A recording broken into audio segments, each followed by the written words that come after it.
집안이 나쁘다고 탓하지 마라. 나는 몰락한 가문에서 태어나 가난 때문에 외갓집에서 자랐다. 이순신 장군은 몰락한 역적의 가문에서 태어나 가난하고 힘든 어린 시절을 보내야 했습니다. 그의 할아버지는 팔품 봉사직에 있다 조광조 무리로 몰려 파직되었고, 아버지는 과거를 보지 않아 가세가 심하게 기울었습니다. 외갓집에서 자란 이순신 장군은 풍족하게 크지 못했는데요. 하지만 자신의 처지를 탓하지 않고 무과에 도전했던 이순신 장군의 강인한 성품을 엿볼 수 있는 말입니다. 머리가 나쁘다 말하지 마라. 나는 첫 시험에서 낙방하고 32의 늦은 나이에 겨우 과거에 급제했다. 넉넉하지 못한 가정 환경 탓에 이순신과 그의 형제들은 공부에 매진하기 어려웠습니다. 이순신 스스로도 공부의 두각을 드러내지 못하면서 문관의 길과는 점점 멀어졌는데요. 그러던 중 무인방진의 딸과 결혼한 이순신은 문과에서 무과로 전향하여 32세에 겨우 무과에 합격할 수 있었습니다. 그는 훗날 32의 나이에 과거에 급제한 자신의 인생을 이야기하며 머리가 나쁘다고 탓하지 말라는 명언을 남기게 됩니다. 좋은 직위가 아니라고 불평하지 마라. 나는 14년 동안 변방 오지의 말단 수비장교로 돌았다. 늦은 나이에 과거에 급제하였지만 이순신의 고난은 끝나지 않았습니다. 구품 함경도 권관이라는 최하 말직으로 공직을 시작하게 된 것인데요. 그는 무려 14년 동안 변방 오지의 말단 수비장교로 돌며 고생을 해야 했습니다. 윗사람의 지시라 어쩔 수 없다고 말하지 마라. 나는 불의한 직속 상관들과의 불화로 몇 차례나 파면과 불이익을 받았다. 이순신은 빠르게 승진하는 길보다는 자신이 생각한 정당한 길을 걸었습니다. 상사의 정당하지 못한 지시, 명령, 압력에 따르지 않았는데요. 때문에 파면, 2번의 백의종군, 옥살이 등의 고초를 겪어야 했습니다. 몸이 약하다고 고민하지 마라.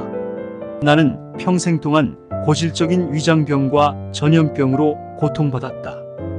흔히 이순신 장군하면 일반 성인 남성보다 기골이 장대하고 튼튼한 모습이 떠오르죠.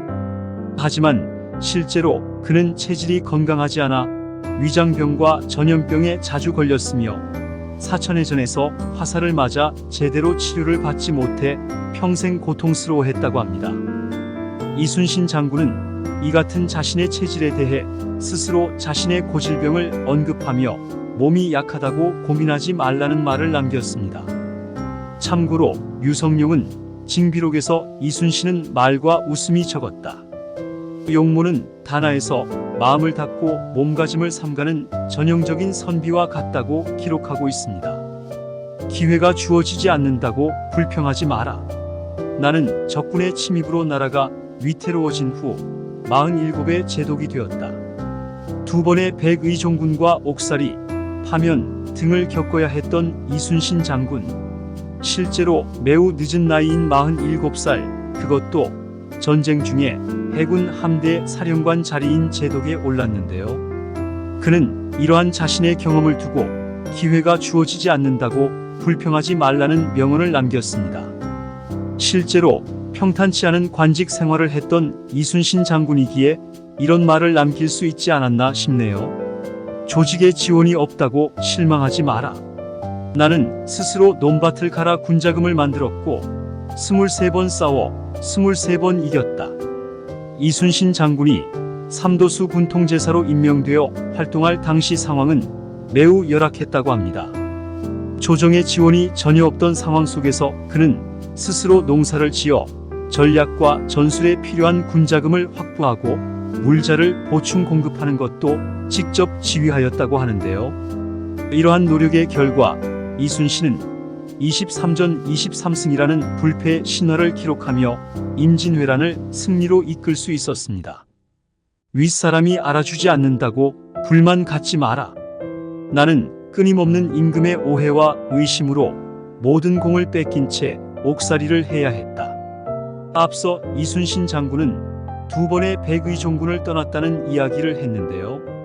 백의종군은 조선시대 중죄를 지은 무관에게 일체의 관직과 벼슬 없이 군대를 따라 참전하게 하는 처벌을 말합니다. 1차 백의종군은 1588년 함경도 북병사에서 일이 지휘한 여진족 토벌전이었던 시전부락 전투 당시의 패배를 이유로 백의종군형에 처해지게 됐습니다. 당시 이순신은 녹둔도의 병력이 적은 것을 염려해 이일에게 군사 증원을 요청했지만 이를 들어주지 않았고 얼마 후 여진족이 녹둔도를 공격해 큰 피해를 입게 됩니다. 이일은 자신의 잘못이 밝혀질까 두려워 조정에 거짓 장기를 올렸고 이로 인해 이순신이 1차 백의종군에 나서게 됩니다.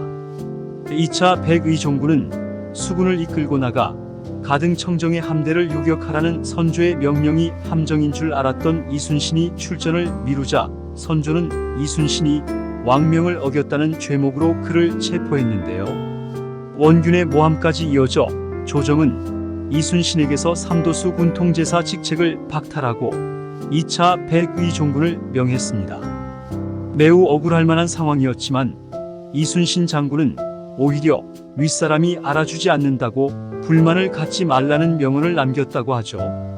자본이 없다고 절망하지 마라. 나는 빈손으로 돌아온 전쟁터에서 12척의 낡은 배로 133척의 적을 막았다.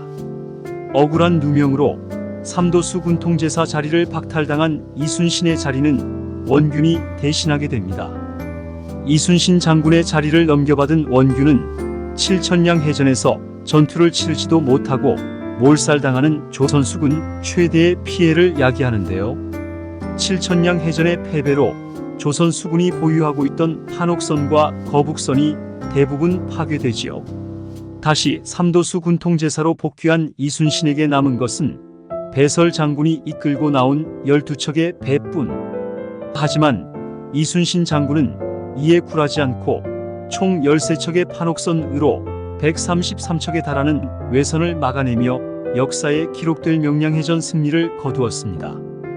옳지 못한 방법으로 가족을 사랑한다 말하지 마라. 나는 20살의 아들을 적의 칼날에 잃었고 또 다른 아들들과 함께 전쟁터로 나섰다. 이순신은 아들들과 함께 전쟁터에서 목숨을 걸고 싸운 강직한 아버지로도 유명하죠. 그의 셋째 아들인 이면은 정유재란 당시 이순신에 대한 보복으로 아산현에 습격한 일본군에 항쟁하다 전사를 하는 아픔을 겪었고요. 이순신의 장남인 이회는 임진왜란 당시 한산도 해전 등에 직접 참전하며 아버지와 함께 전장에 나가 싸웠습니다. 죽음이 두렵다고 말하지 마라. 나는 적들이 물러가는 마지막 전투에서 스스로 죽음을 맞이했다. 나의 죽음을 적들에게 알리지 마라. 한국인이라면 이 말이 이순신 장군이 남긴 유명 명언이라는 사실을 모르지 않으실 텐데요. 이순신 장군은 적들이 물러가는 마지막 전투에서 목숨을 잃어가는 와중에도 자신의 죽음보다 전투에서의 승리를 중요시할 정도로 나라를 사랑하는 애국 충정의 모습을 보였습니다. 또한 전장에 나가기 전에도 필사즉생 필생즉사라며 필승을 다지기도 했죠. 오늘은 이순신 장군의 명언을 이야기해봤습니다. 감사합니다.